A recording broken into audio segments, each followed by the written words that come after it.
Latest updates ఎప్పటికప్పుడు పొందడానికి studio యువ వాట్సాప్ ఛానల్ ని ఫాలో అవ్వండి. లింక్ డిస్క్రిప్షన్ లో ఉంది. సుకుమార్ అల్లు అర్జున్ కాంబినేషన్ లో వచ్చిన పుష్ప రెండు భాగాల్లో రికార్డులు అయితే సృష్టించాయి.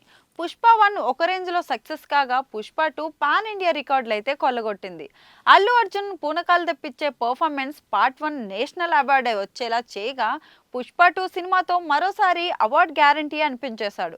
ఇక పుష్ప 2 భాగాల్లో రష్మిక కూడా అదరగొట్టేసింది. శ్రీవల్లి పాత్రలో అమ్మడి యాక్టింగ్ సూపర్ అనిపించేసింది. ముఖ్యంగా పుష్ప 2లో ఒక లెంతీ డైలాగ్తో అదరగొట్టేసింది రష్మిక. అంతేనా, సాంగ్లో అల్లు అర్జున్కి ధీటుగా డ్యాన్స్తో ఇంప్రెస్ చేసింది. అయితే పుష్ప 2 చివర్లో పాత్రలన్నింటినీ ముగించేశాడు సుకుమార్. ఫ్యామిలీని మొత్తం బ్లాస్టింగ్లో లేపేశారు. కేవలం పుష్పరాజ్ ఒక్కడే మిగులుతాడు. మిగతా కథంతా అంటే పార్ట్ 3 కూడా అల్లు అర్జున్ ఒక్కడే నడిపిస్తాడు. పుష్ప పార్ట్ 3 ర్యాంపేజ్ లో శ్రీవల్లి కూడా ఉండటం కష్టమని చెప్పొచ్చు.